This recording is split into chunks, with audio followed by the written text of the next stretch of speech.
But yeah, mes amis, this is HD, the Harvest Desseminator, bringing you a review of the Hasbro Marvel Legends Demogoblin Wave White Rabbit. And without further ado,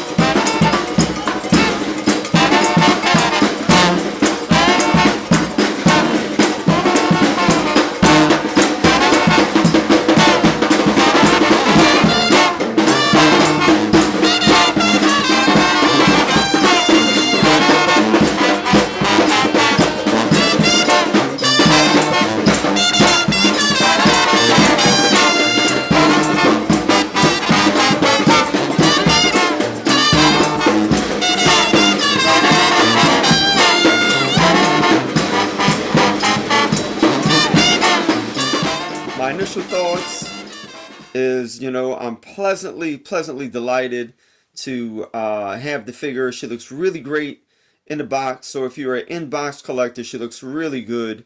From the outset, I knew I wanted this figure in the wave. I went ahead and bought the entire wave. If you follow my channel, you heard me probably being a little bit reluctant about the two Gamerverse Spider-Man, but I bought them because that's what we do. So in the boxing, great presentation. You can see an umbrella back there. You can see the glider for the Demogoblin. Of course, Marvel Legends, White Rabbit. Here on the side, you will have an artistic depiction of the figure, and you will have that same art on both sides of the box. On the back, you'll have a product shot of the White Rabbit. You'll have the entire wave, which we get 6 figures in this wave. The Demogoblin once he is built, which we will build him here on the channel. So this all looks good. She's a brilliant woman with a twisted mind. Dr. Lorena Dodson is the deranged queen of crime, the White Rabbit, with very little allies. So here we go. Here on top, we have the spot varnished Spiderman logo. You got the barcode here at the bottom. She is made in China, and we are about to bust her out of the box, just like she's in prison, man. Busting out of the prison, and we're going to take a deeper look at her. But before we do, let us take a look at who she is. So, mes amis, before I give you the biographical sketch, let me apologize to y'all. As y'all know, man, you may not have known that it was Carnival in New Orleans, man, or what people might refer to as Mardi Gras time. It was Carnival. Carnival starts with the 12th night of Christmas. That's like what January 6th, man. And just like 2 weeks before Mardi Gras Day, man, this city is on fire. It's like electric, man. Electricity is running through the streets, and it's just a really good time. It's real easy to get caught up into. So I was out there wilding out. My mind was very far from action figures, let me just say that. But I did bring Gambit out to the Zulu parade line route, and I took a couple pictures with him, as you can see right there. That's me right here. That's one of the most favorite throws of Carnival right there. That's the coconut from the Zulu parade, and of course I'm wearing some of the Zulu beads right there too. So yeah, y'all, it's been a minute, but I'm back at it. I'm gonna give you the Superior Octopus. We're gonna look at the two Gameverse Spider-Man, Demogoblin himself, Cosmic Ghost Rider, Venom, etc. We're gonna get to all of that. And I know this review's late. There's like 100 White Rabbit reviews out there, but I really don't care, man. I just enjoy doing this at the end of the day, man, and I enjoy the figures. So look, man, who in the world is White Rabbit? So look, man, if you were an 80s baby and you were reading comic books back in the 80s, you may have seen her, because she ain't been in too many comics, y'all. But she first appeared in 1983 in Marvel Team Up number 131, and that's going to be a team up between Spider-Man and Frogman. And at the outset of the book, she's found robbing a hamburger joint, and it just so happens that Frogman is enjoying the hamburger there at that particular eatery and establishment. You know, he gets into a little tussle with her, tries to stop her, etc. You know, and she's recruiting new people, and it just so happens that she recruits Frogman's father, you know, but he's really going in there undercover. But it's revealed that she has her own lair, so it, you know, it's down this hole in this junkyard in the Bronx. And when Frogman's father goes down there, it's revealed that, you know, some of her characteristics. You know, she was raised rich and spoiled, and she would escape from this world of privilege by reading books. And one of her favorite books was, of course, Alice in Wonderland. And she said herself that Lewis Carroll saved her soul, all right? So that became her particular favorite book. She also revealed that she married this rich old dude, so she's definitely up there in that 1%, in that billionaire class. And of course, she was unhappy because at the end of the day, billions of dollars will not make you happy. And it, you know, she said that he died, but it would be revealed later that she actually killed this dude, all right? But he died and left all of this money, poor soul, and she's unhappy. And so she used the wealth to transform her life into the literary opus she'd always wanted it to be. Now, isn't that nice? So that's a little bit about her background and who she is, you know. In terms of her costume and arsenal, you can see I have these fire effects under her feet, and I took that from the 80 Years Iron Man, because in fact those are boot jets. So she has boot jets, and she's actually able to fly, as demonstrated in her first appearance. Of course, you can see her umbrella has this firing effect, and it actually shoots razor sharp carrots.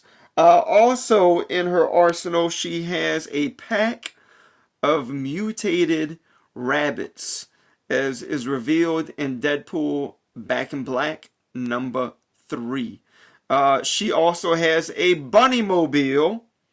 So it's almost like she's like the reverse Batman. This rich dude that has a Batmobile and, you know, exacting justice. Well, she's a rich lady that's exacting havoc on the city, and she has a bunny mobile. And she also has this giant mechanical rabbit as well. You know, she doesn't fit in real good with a lot of the other villains. And and one of her allies, as seen in Spectacular Spider-Man #185, was the Walrus. So she is a very colorful character, and I actually dig her as a villain. Of course, she's not a very prominent villain, and she'd make other appearances in what was that, the Wolverine and Black Cat, I believe it was called the Claw. In other such books, and of course her uniform is a little bit differently now. It's a little bit more updated.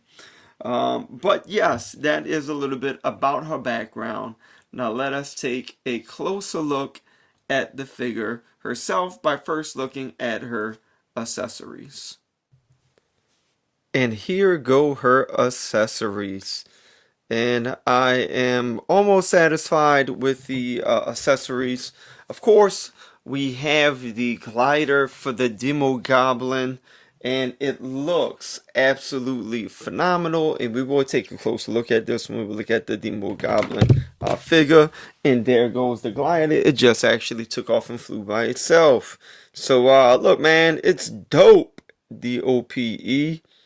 I'm totally digging it. It's going to come with the stand, man, and that just goes right in here, just like that. You just kind of wiggle it in, and once you get it on there, man, you can kind of adjust it. We're going to see how Demogoblin stays on there once we adjust this and move this around. He might fall off, I'm not sure. But this is Demogoblin's glider, so it's really his accessory, right? So let's pull that out the picture. And this is her accessories right here. She does come with her umbrella, which is very comic book faithful.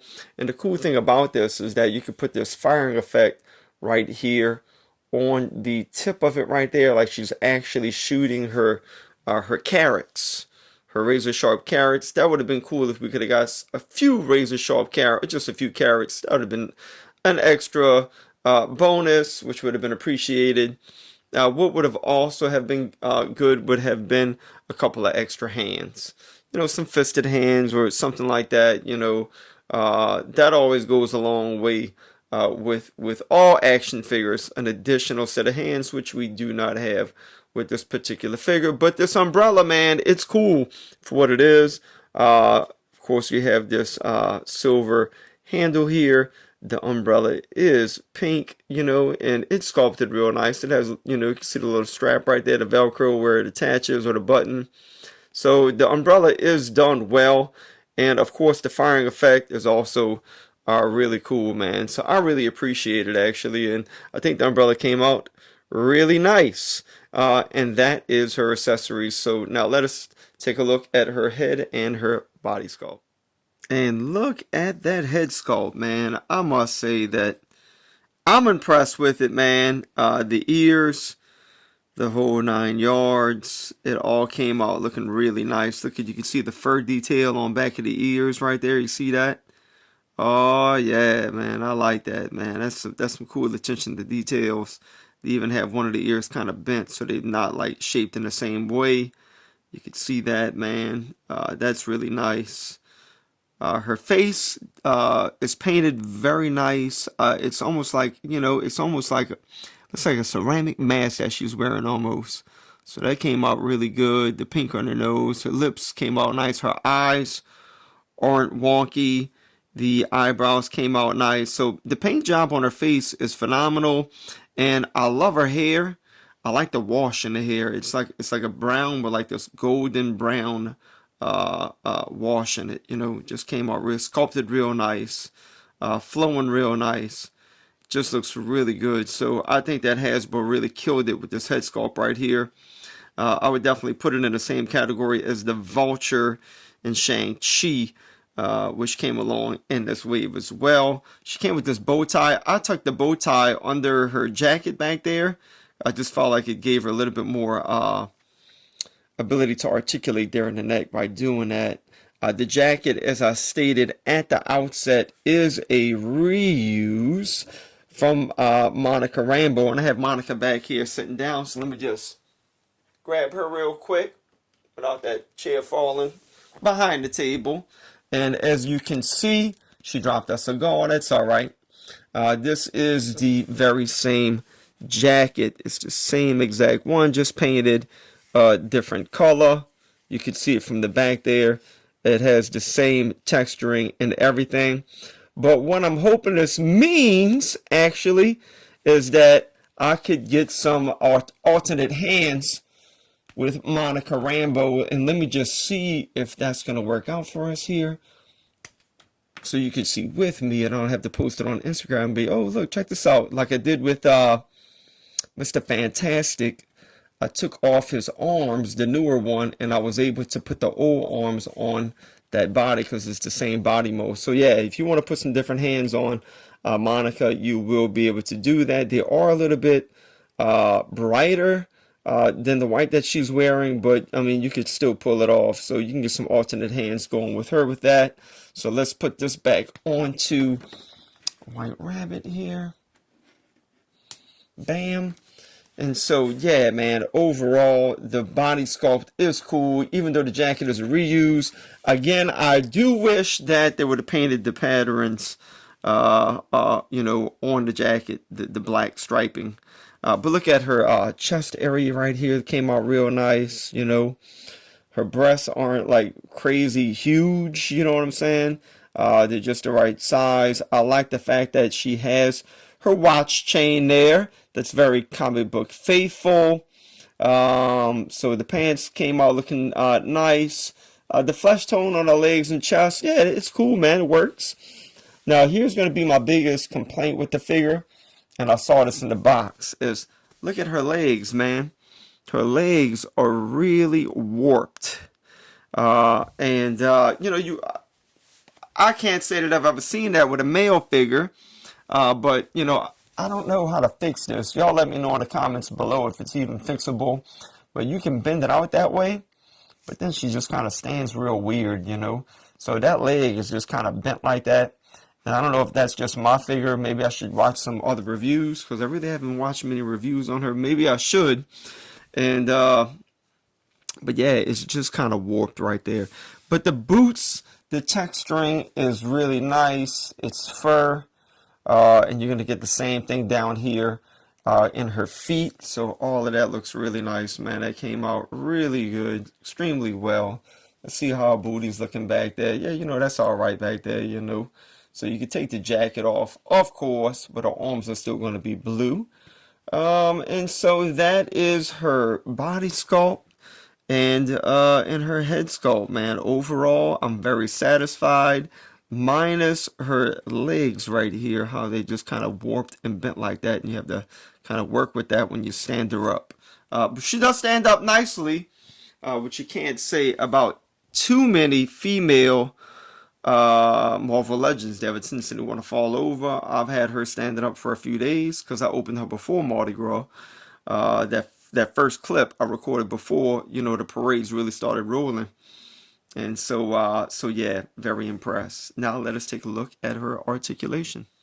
Okay, so with her head, she can look down that far. Now, if you took that bow tie off, she could look down even further. This kind of gives her kind of like that Playboy bunny look, right? That bow tie. So she would be able to look down further if you remove that, but I'm not removing mine because I wanted to be comic book faithful. She has long hair, so just like either male or female Marvel Legends, she's not going to be able to look up too high because of her hair there. Of course, we know with her arms, you're going to be able to get 360. They are single jointed elbows right here, okay? And, you know, almost a 90-degree right there. And I don't think that, you know, Hasbro has a plan anytime soon to give the female figures double jointed elbows. Now, I saw during the New York Toy Fair that some of the reveals that some of the joints won't have pins in them, you know. And it's like, all right, that's nice. So won't you give us some of these double jointed elbows then, man? Because my understanding is one of the complaints are like the pins and all of that doesn't look good on the female figures. But look, man, we are y'all say y'all about the fans. Check it out. We want double jointed elbows on these females. You heard me? And some butterfly joints on some of them too. So do that for us, Hasbro. Put that in the plan, man. Sculpt them puppies out. Throw them out there on the market. We really want them a lot. All right. So y'all familiar with this articulation. Her hands go up and down right here. Of course, this one will hinge up and down too. Now, I think what might have been appropriate with her being that she's holding this umbrella is for the articulation or the hinge to go side to side, but we don't get that with her. But you can still make it work and aim the umbrella with a decent amount of accuracy. Of course, she's going to have this swivel up here in her upper torso. She doesn't really bend down too much, y'all. I can't get her to bend down at all, I feel. She can go back a tad bit, just a little bit, not too much. But of course that swivel's right there. No way swivel. She can do a split out that far. Upper thigh swivel, double jointed knees, which you have to move the jacket up out of the way to get that going for you. She does have a boot swivel right here. She has ankle pivoting. Her foot can go that high up and that far down.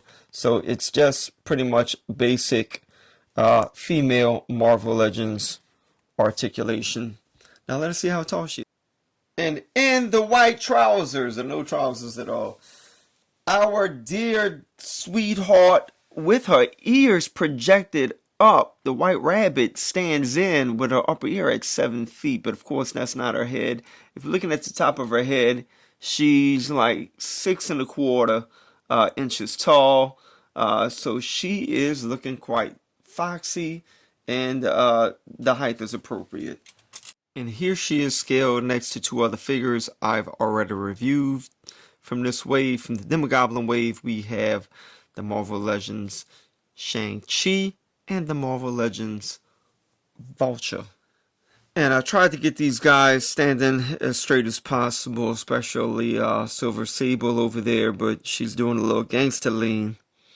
But here she is scaled next to Pizza Spidey and the Kingpin Wave Silver Sable. Let me know, y'all, with y'all Pizza Spider-Man, does his hands have a tendency to kind of stick out right there? That would be his left arm, excuse me. Let me know, but here they are scaled, the three. I would like to have scaled her next to Spider-Man and Frogman.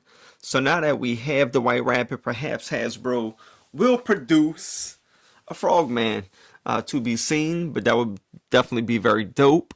So here she is scaled next to Spider-Gwen and Photon Mary. And here she is scaled next to Morbius and Prowler.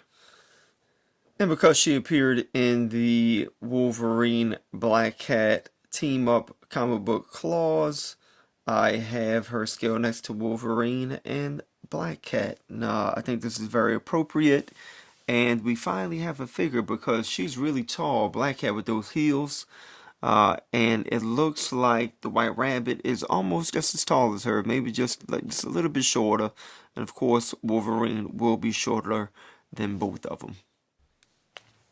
And here she is scaled next to the Super Skrull Wave She-Hulk, which this is one of my favorite figures as of late. And we have her next to the Marvel Legends Miss Marvel Kamala Khan.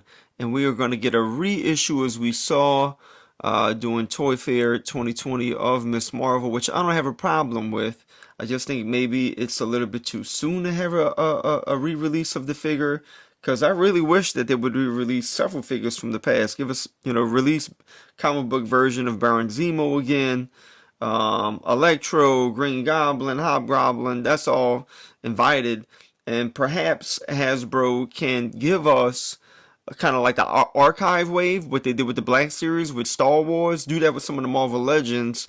But I think maybe this re-release in a wave for a Build-A-Figure was maybe a little bit too soon for another Miss Marvel, and it appears to be the very exact same figure, just maybe painted a little bit differently, which I'm not sure. I have to really examine them really good. But here they are scaled together, and as you can see, man, they scale real nice. Of course, She-Hulk's going to be taller, and Miss Marvel will be shorter than the White Rabbit. They're scaled beautifully, and all three of them are phenomenal action.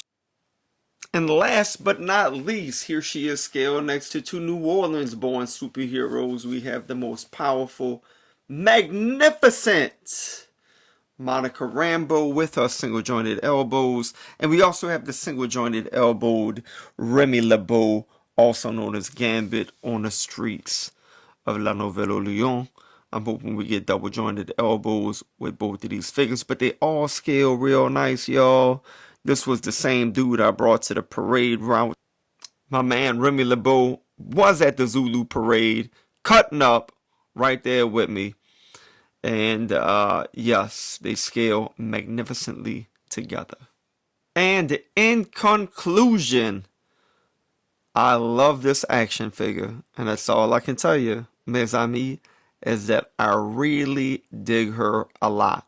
As I pointed out, the only two downsides I can find with the figure, well, really three, but really two, are of course the stripes on the jacket, which aren't there, the pattern, the plaid pattern, and what else was it? Yes, man, it's late here in New Orleans, man. I shouldn't be doing these videos so early. The other thing was the wonkiness with her leg right there. And so those are the only two things that I could find fault with the figure. Of course, the third one is the double jointed elbows. You're going to hear me say that a lot. They could have way more articulation if they had those. But her feet are wide and she can stand real good. And overall, the sculpt of this figure is phenomenal, man. The head sculpt and everything. So I totally dig her. I actually recommend her. She's almost up there, in my opinion, on the same level as Shang-Chi and the Vulture. Not quite on the same level. Almost there, okay? But she is really phenomenal, man. And so, yeah, I picked her up, and I'm happy I did so. And, yeah, I'm happy to have her on my shelf. So, listen, y'all, that's my review.